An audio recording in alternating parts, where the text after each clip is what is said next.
in aan u mahad celiyo madaxweynaha iyagii iyo madaxweyne ku-xigeenka oo runtii caddeeyey inaanan la jaan qaadi karin siyaasadda furfuran oo Puntland u hayaami doonto. taasna aad iyo aad baan uga mahad celinayaa, mar labaad iyo mar saddexaad baan uga mahad celinayaa. waxaan rabaa oo kale inaan aad iyo aad uga mahad celiyo shaqaalaha wasaaradayda oo aad iyo aad runtii hawlkarayaal u ah oo aan aad iyo aad ugu kalsoonahay oo ah muxuu ahaaye xubno dahabi ah aan ku tilmaami karo. ayagana aad iyo aad baan ugu mahad celinayaa. soo dhaweynta ay soo dhaweeyeenna waa uga mahad celinayaa. waxaana leeyahay anigu idinkama tegin shandad ma wadan, waa joogaa waddankan joogaa, waana idinla shaqayn doonaa insha Allah. waxaan rabaa inaan sidoo kale u mahad celiyo golayaashaydii sharafta badnaa oo aan la shaqaynayay muddada 8 sano ah iyo baarlamaankayga aan la shaqaynayay 7 sano oo ayagana aan maartay aad iyo aad ugu mahad celinayo. waxaan rabaa sidoo kale inaan u mahad celiyo hay'adaha caalamiga ah oo nala shaqeeya oo runtii aad iyo aad noola garab taagnaa maanta meesha aan joogno in aanu soo gaarno. waxaan rabaa inaan aad iyo aad iyagana ugu mahad celiyo ururada haweenka Puntland kuwa maxalliga ah iyo guud ahaan haweenka muxuu ahaa reer Puntland oo dhan meel kasta ay joogaan. waxaan idin leeyahay assalaamu calaykum waraxmatullaahi wabarakaatuh. waxaan rabaa si gaar ah inaan ugu mahad celiyo maantay munaasabaddan khabiiradaydii gaarka ahaa oo Faadimo Jibriil fadhido iyo Xaawo Aadan oo ahaa runtii khabiiro maaragtay aan ku dhaadan karo. ayagana si gaar ah baan ugu mahad celinayaa. salaan kadib waxaan rabaa inta aanan warbixintayda u gudbin in aan laba eray idin xasuusiyo. erayga koowaad waxaa weeye xilkan aan maanta wareejinayo aniga cid hore iguma wareejin, laakiin aad iyo aad bay u nasiib badan yihiin mas-uuliyiinta aan maanta ku wareejinayo. aniga waxaa la igu wareejiyey magacii wasaaradda horumarinta haweenka iyo qoyska, laakiin waxaan muxuu ahay anigu maanta wareejin doonaa shaqaale tababaran oo wanaagsan, agabkii lagu shaqayn lahaa, dhaqaalihii lagu shaqayn lahaa oo 2 sano ugu horeysa haddii wax suurto geli waayaan si fiican muxuu ahaa loogu shaqayn karo. marka labaad waxaan rabaa in aan xasuusiyo himiladii aan runtii aad iyo aad u hiigsanayay oo aan wasaaradda markii aan nimid qorshahayga ugu horreeya ku jiray inaanu maanta gaarnay. ayadana farxad aad u weyn bay ii tahay. himiladaas oo ahayd in aan arko haweenka reer Puntland oo leh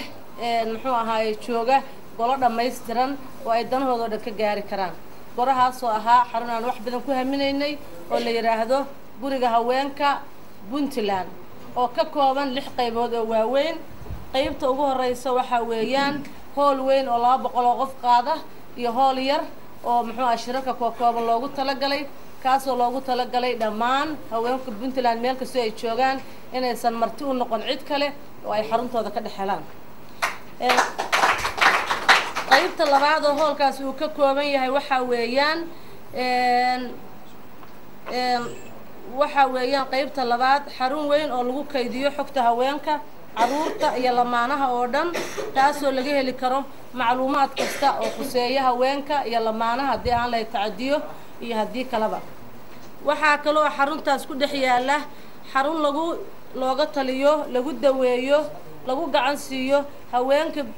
iyo gabdhaha la kulma tacadiyada kala duwan, kuwaasoo mararka qaarkood markay isbitaalada tagaan muxuu ahaayey ka xishooda gabadhu inay tiraado waa lay kufsaday, laakiin xaruntaanu waxay ku leeyihiin qayb ballaaran oo lagu daweyn karo, dantooda ku sheegan karaan, gabdho ugu sheegan karaan. taasna aad baan ugu faraxsanahay. xarunta kale waxaa kale oo ku dhexay ooli doona xarun kaleeto oo lagu nooleeyo hiddaha iyo dhaqanka dumarka xirfadaas hore u lahaa si ay u tababaraan dumarka cusub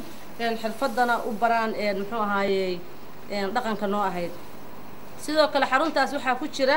xarun loogaga shaqeeyo nabadda si loo helo nabad jirayaal waxtar leh oo waddanka ka shaqayn kara markasta oo muxuu ahaayey caqabado ka hor timaado. waxaa kaloo aan aad iyo aad ugu faraxsanahay oo xarunta guriga haweenka ku jira qayb xanaano caruur ah oo loogu talagalay inaan gabdhaha la dhihin mar dambe gabadhaan naas nuujin bay ku maqan tahay waa soo daahday laakiin gabar kastoo jaamacad dhigata gabar kastoo shaqaysa inay ilmaheeda subaxii soo dhigto iyagoo u helaya meele loogu seexiyo iyo sariiro iyo joodaryaal qalabkii ku cayaari lahaayeen kii dibadda ay ku cayaari lahaayeen si markay danaheeda soo dhamaysta ay uga qaadato waxaa kale oo xaruntaas la dhisahayo ku jira howlwadeenadii wadi lahaa 6daas qaybood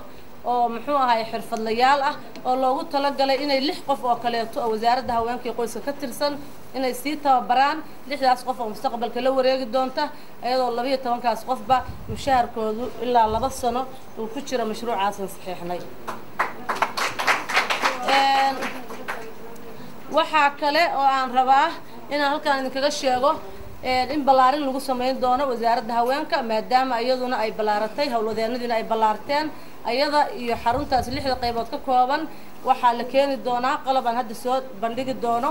oo cusub iyadoo maaragtay qalabkii dhammaan yaalay wasaaraddana aan ugu talagalnay in gobollada lagu xoojiyo oo ay isticmaalaan waxaa kale oo xaruntaas ku jira fiisaad ama isgaarsiin casri ah oo maadaama emailadu halkaan ay dhib yihiin lacag badanna loo kaga qaato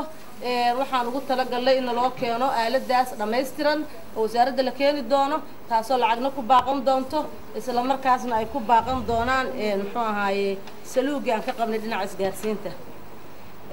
intaas waxaa weheliya dhammaan gobollada iyo degmooyinka intooda badan ayagana waxaa loogu talagalay barnaamij